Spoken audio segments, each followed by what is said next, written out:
Thank you for clicking this video. Let's talk week 3, Monday Night Football doubleheader. First game up, we got an 0-2 team, Jags, versus a 2-0 Bills team. Slight historical edge against the spread with the winless teams in this spot. Buffalo currently -5.5. Total is 45.5. This number tried to get to -6, but Jags money came in.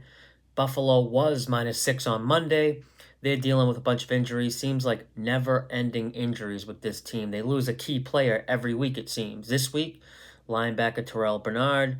He's been referred to as the heartbeat of this Bills defense. Keep in mind, they already lost linebacker Matt Milano late preseason, so the middle of their defense is thin. They also lost their nickelback Tarontea Johnson last week. McDermott and Babbage had an amazing defensive game plan last week. Even though they ran an insanely high rate of too high, it was as good as it gets. But these injuries are just adding up and will be too much if it keeps going this way. My number on this game is Buffalo -6.5, but that's not adjusting for any of Buffalo's injuries, so we'll call it Buffalo -6, which at the current number of 5.5, I do show a little value on the Bills. Reading the market on this game is almost like a microcosm of reading the NFL market as a whole in 2024. It's so different now compared to a few years ago. You have these social media cappers and pick sellers with thousands of followers moving numbers. And if you're not aware of who these guys are, you can fall into traps or get caught chasing what I've referred to as artificial steam.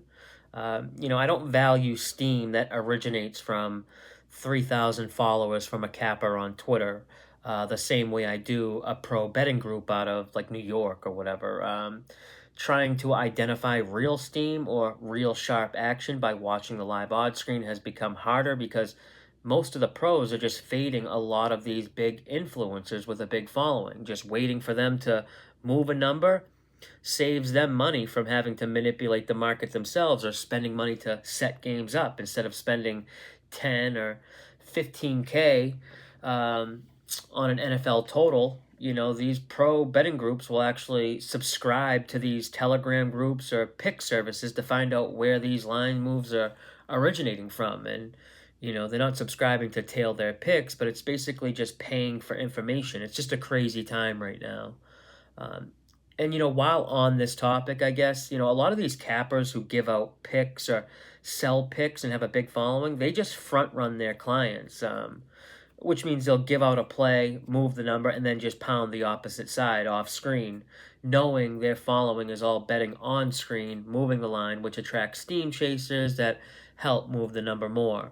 After they think the number has moved to its peak, they'll come back on the other side. I'm not going to say I know this happens on every release or every play, but I know 100% it has happened before and more than a few times. Now, this game here between the Jags and Bills had some sharp disagreement. Dr. Bob, longtime pick service that was around in the early 2000s when I first started betting, released the Jags +6 earlier in the week. This moved the line down to 5. And today, Sunday afternoon, a betting group that gives out plays posted Buffalo -5, and it moved it back to the current number of 5.5. It's extremely tough to move an NFL side on a Sunday because the sportsbooks by this point are already extremely confident in their numbers. That's also why the betting limits are at their highest on Sundays as well. They have all the information they need. I think I like Buffalo here. Jags just 1-7 their last 8 games. I do worry that this is a sportsbook's cleanup game of the week. There has to be a ton of teaser liability on Buffalo, and then again with Cincy on the later game, or moneyline parlays, and we all know what happens in those games. Although I did make a pact with myself at the start of the season and told myself this NFL season I'm going to try to care less about what others are betting. Sometimes I get caught up in this side's sharp, this side's public, yada yada. Just make a number and bet where you see value. I've had my best years doing just that. Why try to get cute and figure everything out? Jags have been a very mistake-prone team, And Buffalo seems to be a team that can capitalize on mistakes. Look at that Miami Dolphins mistakes. Buffalo scored 31 points, but they only had 247 total yards. Like, if you just look at the box score here, Miami, 7 more first downs, 30 more plays ran.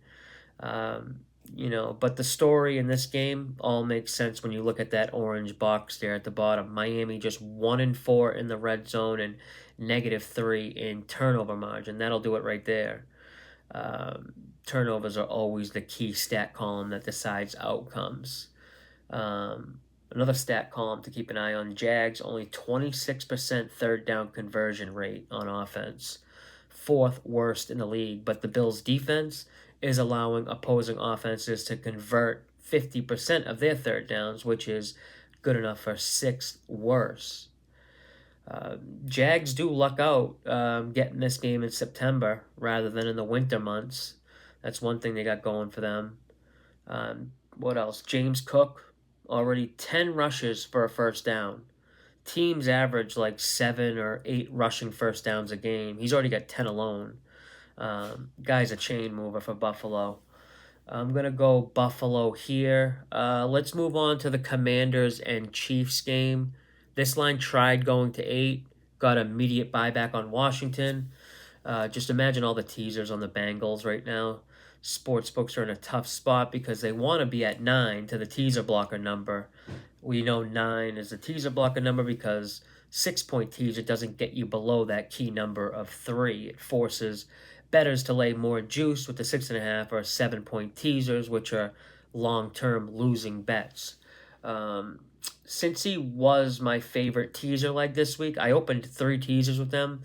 Unfortunately, didn't really like anything else to pair them with, and already lost one of them with the Chargers.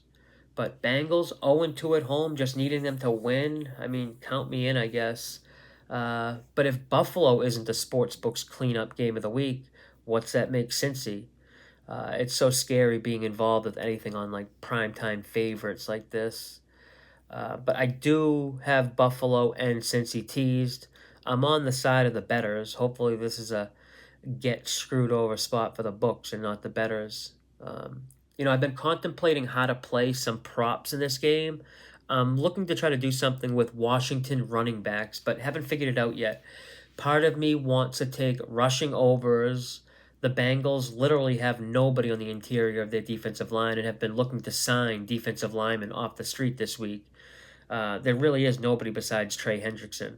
But I also think running back receiving props are good too because Jaden Daniels has been such a checkdown king, and it might actually work this week. Bengals allow the 6th most yards per pass behind the line of scrimmage.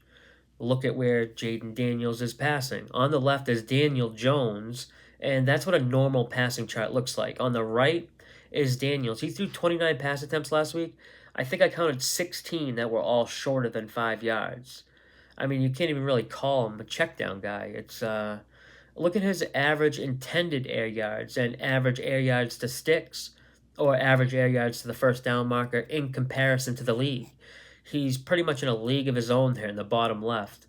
But I need to find a way to take advantage of this. His completion numbers are crazy, which makes sense when you're throwing 5-yard swing passes, but I might try and mess with some prop parlays using Daniels and see if I can find some like correlated ones that the books haven't caught on to. I got to think on this one because it's such a unique outlier. I'll post whatever I come up with in the Discord. And speaking of the Discord, I posted this yesterday in the Discord. Joe Burrow, comeback player of the year at plus 750. This seems like a good bet. When you look at the other possible candidates, obviously Rodgers is the overwhelming favorite, but this award, as we know, is voted on by the media and press, and they hate him. Think he's going to have like an undeniably good season. And if he's close to somebody else, they'll snub him. Watch. Guarantee it. J.K. Dobbins probably won't make it through the season injury-free. He's really injury-prone and plays a position that even healthy players don't make it through a full season. Especially at the usage rate he's at now. I don't see him making it past week 6 or 7. Sam Darnold, he's up there. he doesn't even qualify with the updated criteria of comeback player of the year, where it now emphasizes a player who overcame injury or illness. Um, he's just a player who is following a bad season with a good season. Darnold wasn't even hurt, I don't think, last year. He just sucked. I think at plus 750 on Burrow is worth a shot. I bet it on DraftKings. Burrow will get some help here. T. Higgins looks like he's going to be back and ready to go. Haven't seen anything on him related to his snap count or usage yet. I doubt he's going to be, a full go. But that's all I got for this one. The primetime square teaser of the week with Bills and Bengals. We'll see how this one gets screwed over. Or maybe it's the sports books that'll get screwed over. We shall see. But that's it for this one. Monday Night Football game breakdown. If you got anything out of this and could give this video a thumbs up, that would be great. Or subscribe to the channel if you haven't already. I appreciate it. That's it for this one. Until next time, good luck with your bets.